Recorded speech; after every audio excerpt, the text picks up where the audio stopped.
Kalau Ganjar gimana?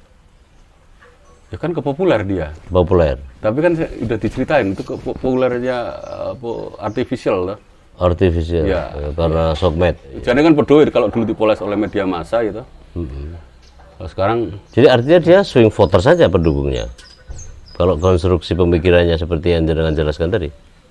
Ya iya. Ini sebetulnya kan sama. Nunggu misalnya ada 3 itu, masyarakat kita nunggu lakone piye. Ya, Lah barangkali podcast ini ditonton untuk itu gitu loh. Ya. Iya. Karena aku rada wedi jane ngomong ini. Ya. Nek bener iki lho.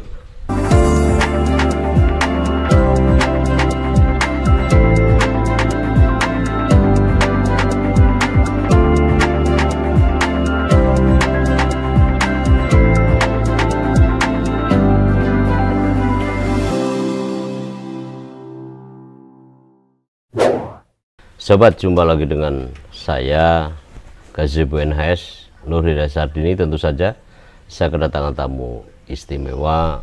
Lama ini sebenarnya jurnalis dulu ya. Saya akan sapa Sugayu Jawama.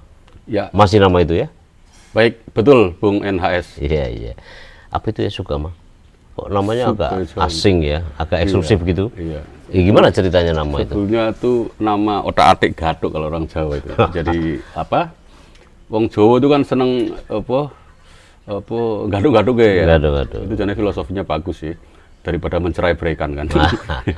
Jadi Sugayo itu kan karena bapak saya orang Gayo, Aceh Tengah itu. Aceh. Ya, mungkin maksudnya Sumatera Gayo. Oh, Sumatera. Ya, Sugayu jadi. Ya, Jawa itu kan karena ibu saya orang Jawa. Ya, kebetulan Ma itu terus nama bapak saya Muhammad Hatan ditaruh di Jawa Ma, tapi ya Jawa Sumatera, tapi kata teman saya yang Aceh itu juga namanya emaknya Jawa. Jadi, Tapi kok akhirnya kedampar di Jawa ini bagaimana? iya, saya malah kalau ada Batak tembak langsung, saya mungkin Aceh tembak langsung. Saya lahir di Pekalongan seperti Anda juga. Pekalongan? Iya, saya lahir di Pekalongan, bapak saya ketemu ibu saya di Pekalongan gitu. Orang tua bapak ayah ini ya? Ya, Tentara? Iya, Brimob dulu. Oh, kan, Brimob. ABRI, ya. Brimob di Pekalongan? Ya, saya masuknya Semarang dulu, kemudian ditempatkan di Pekalongan. Oh, itu Pekalongannya mana? Keraton. Keraton. Iya. Itu kan Jalan Bahagia, Iya, rumah sakit betul. Keraton, Iya. kolam renang. Iya, betul. Jadi Jalan Bahagia itu pejabat semua itu? Iya, Bahagia Ujung kalau saya. Jadi Bahagia Pekatik nomor 27 kan. Kalau yang sisi yang madep ke barat itu kan pejabat semua ya. Ini yang menghadap ke utara, menghadap stadion itu. Itu lebih banyak penghuninya di satu nomor itu 27. Kalau saya ke SMA, saya SMA 2 Pekalongan. Iya. Pasti lewat situ. Lewat situ ya. Jadi kenal banget. Dan lagian kan itu rumah sakit Keraton kan punya kabupaten. Iya, itu ibu saya dulu di situ. Banyak itu saya punya di situ tuh. Terakhir kepala dapur ibu saya dulu. Logistik dapur ya. Iya, Kan di situ tuh ada perumahan tangsi polisi ya di situ. Ya itu Brimob. Masuk tahun 27 itu ya. Mungkin sekarang menjadi polisi karena dulu Brimobnya kan batalion ya. Terus kemudian jadi kompi ya. Lalu pindah ke Kalibanger kali Oh, ya? itu satu itu. Satu. Iya. Karena dulu batalion ada yang Kalibanger, ada yang Keraton, ada yang di Buaran itu. Tahu. Ya. Nah, apalagi saya Buaran. Ya makanya itu jadi yang di Buaran itu dulu Brimob satu. Bahkan sampai ke pelantungan di Kendal. Iya, yang di atas itu yang ada anak nakal. Jadi waktu saya kecil kalau nakal nanti saya taruh pelantungan kata bapak saya. Ya di situ kan ada juga ibu-ibu yang diduga tapol ya. Nah itu. Kan di situ ya. Iya. Dulu memang kan ada penjara sejak zaman Belanda itu. Iya, tahu saya. Kemudian oleh Orde Baru kan tempat untuk perempuan yang dicap oleh Orde Baru. Iya, saya tahu itu. Karena di situ kan penampungan yang sudah sepuh-sepuh ya. RN7 ya.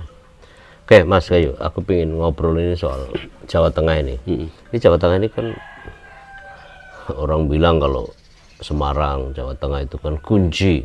Ya. Seberapa penting sih Jawa Tengah itu? Ya, Jawa Tengah itu penting, Pak. Saya karena kelahiran 60-an ya, ketika saya bicara yang di bawahnya 50 sana pasti saya baca ya. Itu yang saya baca dengan intent karena dulu saya koran kehutanan, jadi itu bahkan Semarang itu awal berdirinya organisasi buruh kan. Ya, kemudian menjadi sipil. 1919 itu kan 1920 kan PKI kan betul. Ada di Semarang. Snellfield itu juga eksperimennya di sini. Di Semarang. Tan Malaka punya punya sekolah rakyat di Kota Lama itu. Saya beberapa kali ke sana. Dari jejak itu saya baca itu Semarang itu kan bagian sentral ya. Barangkali orang dari luar itu kan ingin inti ya. Semarang itu termasuk kalau garis tengah Jawa, nanti kalau minta diterangin metafisis juga mungkin saya agak tahu gitu kan ya. Itu tengah itu ya, jadi seorang yang mau menduduki suatu tempat pasti cari tengahnya. Nah, Semarang itu masuknya sentral tengah. Jadi semua pergerakan apa-apa ke pelabuhan kan dulu kan, nggak pakai bandara kan. Nah, jalurnya kan yang datang kan dari utara, nggak ada gitu. Selatan itu pedalaman. Jadi tengah dan selatan pedalaman kan. Jadi itu sejak agama-agama apapun dulu pasti ke situ. Pasti ini ke sini gitu loh. Nah, kalau lihat memang karakter Semarang dari sisi sejarah akan dinamis ya. Apakah juga sampai sekarang? Misalnya gini nih, saya lihat nih dulu PKI juga banyak berkembang ya, sangat subur di sini ya, bahkan kayak Nyoto gitu ya, Semaun, ya kan Alimin, Darsono kan juga aktif di sini, termasuk Tan Malaka gitu, SI Merah kan basisnya kan di sini nih, ya kan. Nah, apakah juga karakter itu masih tersisa sampai sekarang? Kalamnya Semarang aja unik ya. Saya kebetulan sebagai wartawan kehutanan hampir 2/3 kota besar di ibu kota provinsi di Indonesia pernah saya datangi ya. Pernah rambahin. Ya, itu Semarang yang unik ya. Yang lain kan kalau nggak hanya pantai, dataran, ya gunung gitu misalnya ya. Di Semarang itu satu kota itu ya yang panas ada, yang dingin ada. Ya.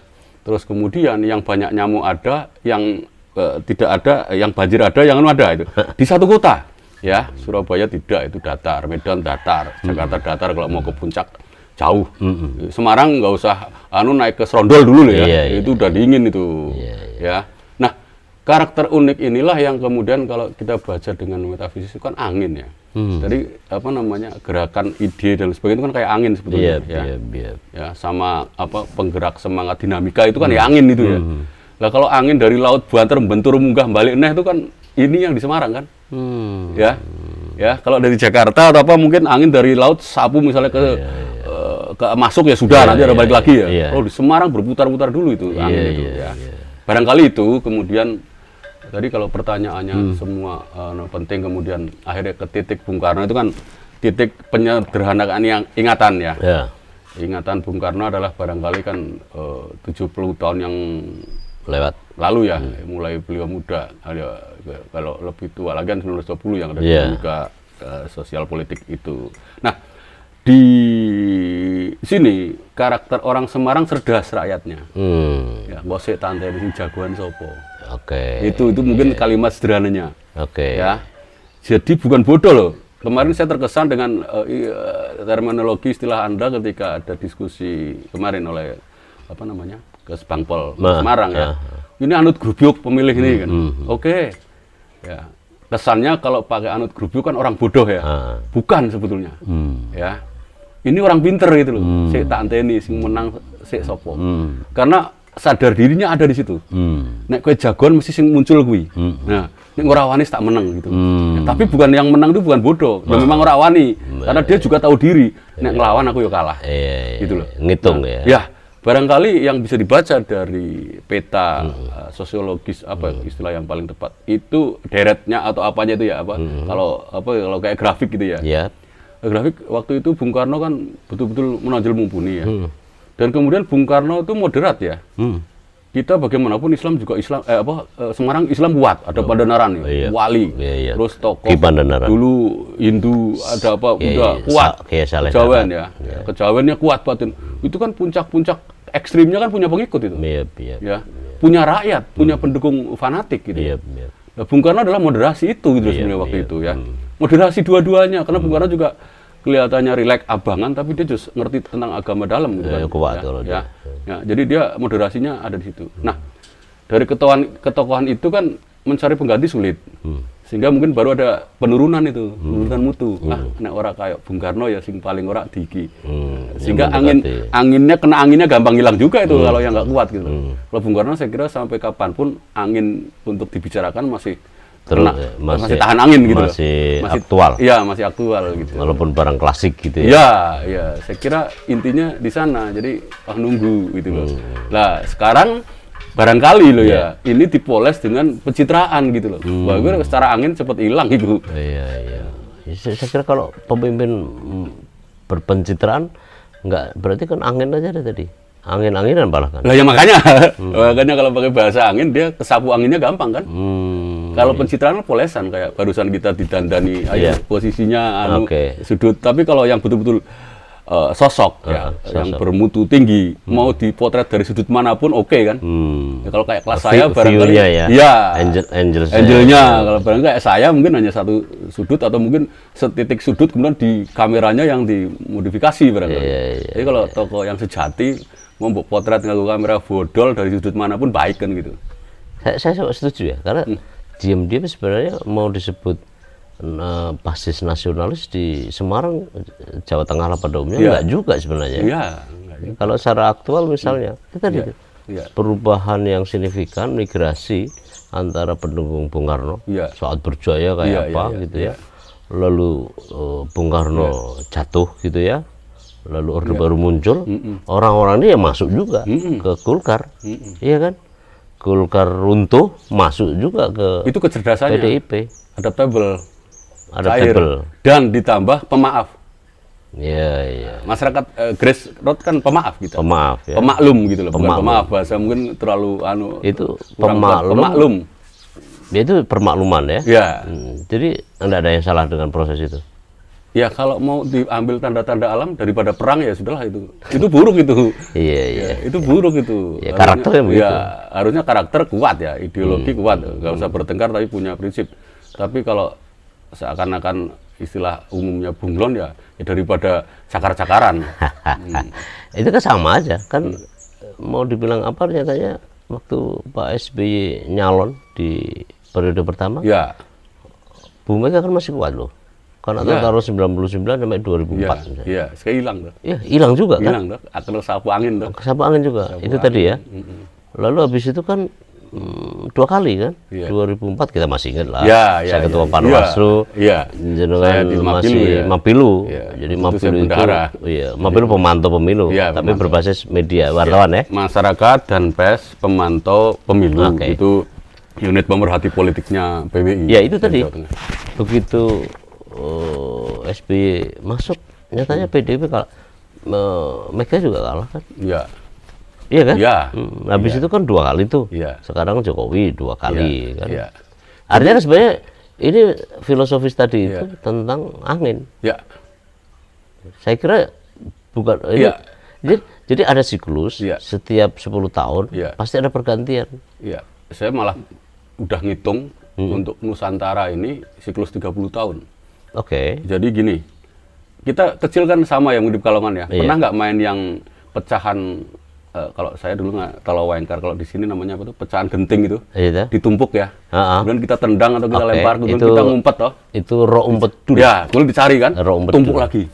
Nah, negara ini ya, Nusantara ini itu ditumpuk toh, 30 tahun tendang, baru numpuk. Nah, makanya kalau saya contohkan dengan Ambon sana, dulu kan ditukar kan sama New York kan oleh Belanda. Banda. Pulau Banda. Iya, Banda kan ditukar sama New York. Pulau Banda, Spice Islands, saya belum lama dari sana. Habis itu di Manhattan, New York. Nah itu. Ditukar New York ditukar.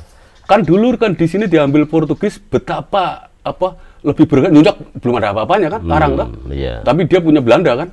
Ditukar. Coba New York saya kayak apa Anda kemarin. Banda ya masih kayak bulan dulu karena main talaweng kali main sapu itu.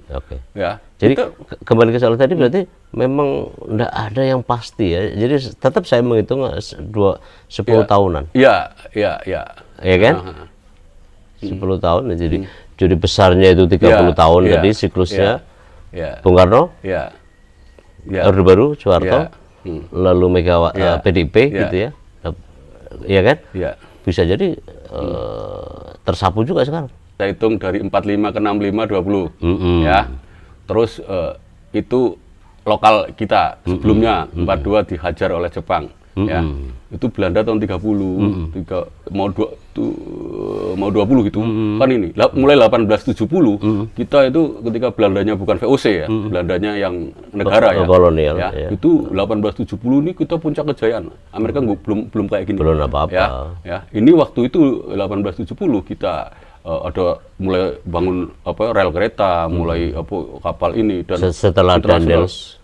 Ya, udah jauh kan, Daniels 1808, 1811 kan. Ya, 1870 itu metune Ronggo Warsito itu loh. Ya. Zaman itu Ronggo Warsito, pujangga besar. Ya. Itu kan zaman edan. Ya. Ora edan ora keduman. Itu kenapa? Itu kan dia penyair keraton. Wartawan keraton. Dia sedang judek sama keturunan keraton yang umpah-umpahan material. Karena waktu itu kemakmuran dunia lagi dikendalikan oleh Belanda. Belanda butuh bahan produksi banyak, kabeh didoli oleh terah keraton. Tanah wis nggo gawe kebun, wis dielingke. Nah, sekarang kayak berulang itu. Ya. Cuman dulu sekarang bukan raja itu. Iya. Ya kan sama itu. Iya, presiden milik raja. 1870 ya. Nek tambah 30 berarti 1870 tambah 30 1910 ya. Amerika Malais toh. Oke. Ya. Malais tahun 32. Ya, terus tambah 30, 10, 20 dan antara 30 25 itu Belanda lagi top-topnya lagi di sini. Iya, tetapi memang setelah itu kan kebangkitan nasional. Ya 28. Tapi nasionalismenya ya, mulai tumbuh. Ya. Itu 20 08 20 ya. 28. Ya kan? 28, ya. Nah, kemudian di situ memang ada stuck. Ya. Tapi muncul juga karena bangkit pendidikan. Ya, lalu kemudian itu Indonesia Merdeka. Ketika stuck itu Belanda sedang puncak-puncaknya. Saya punya data, saya punya buku itu sejarah Asia Tenggara sampai detail tentang statistiknya loh, ekonomi. Saya baca dari situ, yang nulisannya D.G.E. Hall. Juga nanti pengaruhnya dengan karakter pemilih kita misalnya, yang suka berubah juga. Iya, jadi kalau pakai istilah ilmiahnya Anda itu, ilmu politik itu, tentang swing voters. Sebenarnya sejatinya masyarakat kita sejak zaman kerajaan pun ya tukang swing voter. Golek sing jagoan, ngono lho. Nah, masalahnya nggak apa-apa kalau jagoan betul. Ya, lah jagoan dulu kan demi dirinya, seenaknya dia. Nah, karena raja kan, seenaknya satu orang ya. Begitu jadi republik harusnya seenaknya semua, bikin enak buat semua. Sebenarnya sebanyak-banyaknya. Republik kan respublika kan. Ya. Lah kalau ada sekarang jagoan untuk republika, jagoan yang harus bisa mengenakan semuanya atau minimal sebanyak-banyaknya, bukan mengenakan dirinya saja. Nah, gue balik raut Jawa nah wae. Iya. Jadi kalau gitu memang membaca masyarakat Jawa Tengah, termasuk dalam pemilu adalah ya memang nggak ada yang pasti juga ya. Saya akan ngomong begini, Jawa Tengah itu peradaban awal, jadi kerajaan awal di sini anu kuat ya. Jadi sebodoh-bodohnya rakyat Jawa, itu intelektualitasnya pasti orang sekolah loh. Saya pengalaman ketika saya ke Tim ke ke Kalimantan ya pelosok. Kalau ada warung tuh saya buka warungnya orang Jawa ada angka. Tulisan, Bu ini apa biasa atau apa? Bon, sinten, kenal boten. Lah terus nanti yang kalau lu pergi kersane, itu keluhuran budaya Jawa itu yang dibawa oleh orang bahkan yang di luar Jawa, yang tidak berpendidikan tinggi macam kita lah katakan, tapi mentalitas Jawa rakyat yang baiknya ada di sana, kayak setara Nabi lah katakan pemahamannya ya. Lalu di era ini uripe susah, orang Jawa kan kalau sampai pergi keluar Jawa itu pasti orang paling keserakat tuh. Di sana masih punya kesantunan seperti itu kok. Santun betul karena nyantuni itu kan nggak kenal itu tinggal lunga ya kersane gitu loh. Lah itu yang sejati gitu loh. Lah makanya ketika ada petarung di sini bertengkar, orang Jawa yang kebanyakan menjadi rakyat yang menjadi swing itu sebetulnya karena mentalitasnya, moralitasnya lebih bagus itu. Jadi kalau sekolah ngono langsung gelut-gelut gitu loh. Kita harus balik loh itu pemahamannya. Nggak tahu kalau sekarang ya. Sekarang mungkin sudah betul-betul yang bodoh gitu kan ketika zaman material. Kalau gitu kan tergantung kepada pemimpinnya. Nah ya itu. Kalau lihat itu gimana dengan lihat? Dengan misalnya ini capres nih, kan ada 3 itu. Ada Abjad ya, ada Anies, ada Ganjar, ada Prabowo.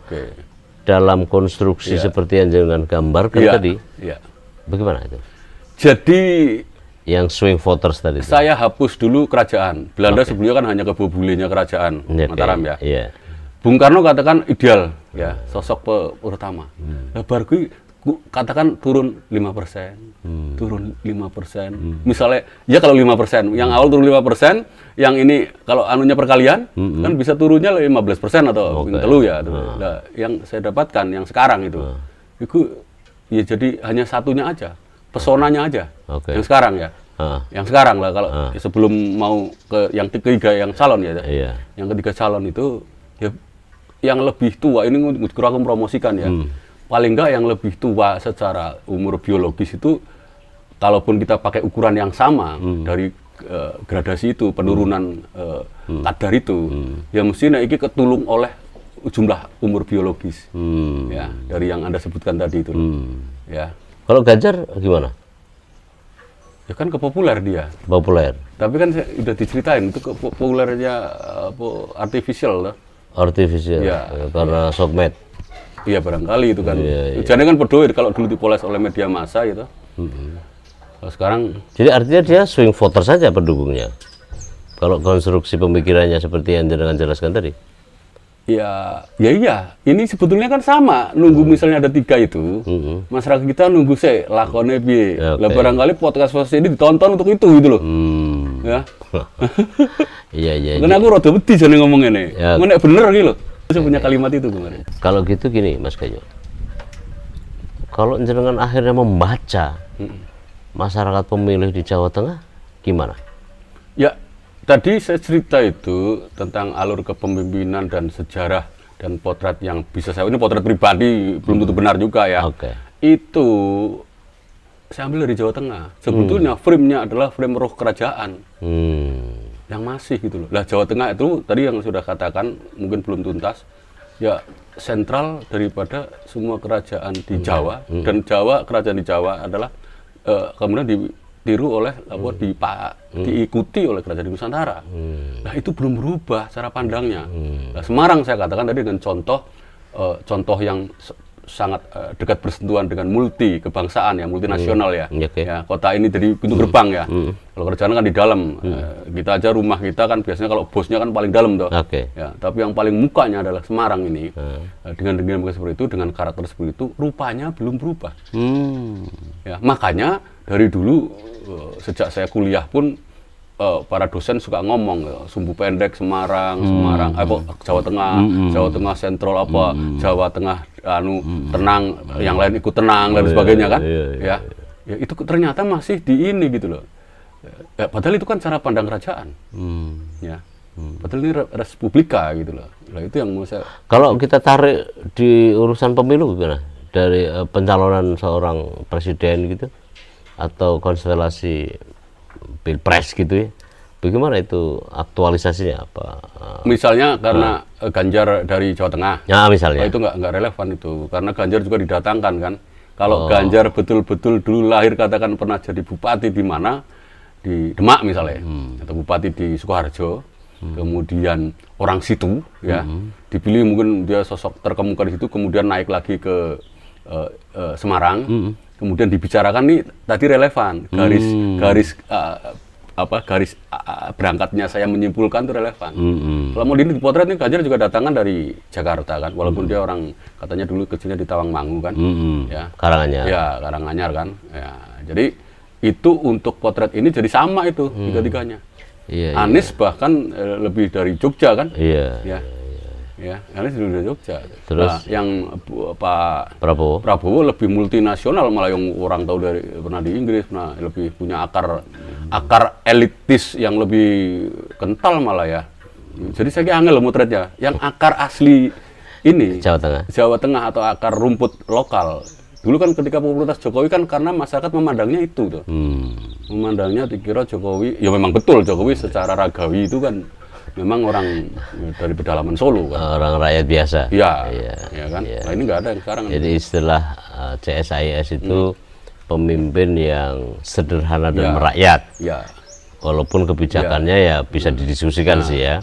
Emang merakyat atau enggak itu? Iya, makanya kan yang penting itu apakah merakyat dan sederhana. Buat saya misalnya, presiden itu mewah nggak apa-apa. Iya. Orang ada gengsi kita sebagai bangsa kan. Iya. Lalu kebijakannya pro kepada rakyat. Iya. Ya itu, saya suka berdebat dalam pikiran sendiri.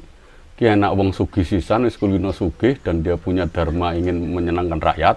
Ini dengan bacaan kerajaan aja lah. Ya. Karena republik ini belum real republik mentalitasnya ya.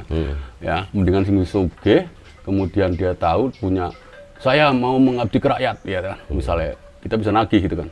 Lah nek podo sayanya wong aku ingin pengen Semarang pengen urip rada mulya, mesti arahnya ingin naik terus toh. Ya. Arahnya ingin naik terus, malah meninggalkan yang bawah mau saya naik roket. Ya. Itu dilematisnya di sana ya. Jebule ini terbukti, nggak tahu orang nyimpulkannya gimana. Terbukti gimana? Ya, katakan jebule rakyat urung tentu merakyat kan gitu kan. Tadi kan sudah dikatakan juga gitu kan. Ya, sekarang kok kebijakannya apa pro rakyat kan begitu kan. Oke, Mas Gayo, thank you banget atas bincang-bincangnya. Mudah-mudahan memberi perspektif kita. Thank you. Sobat, kita akan suatu di kali kesempatan.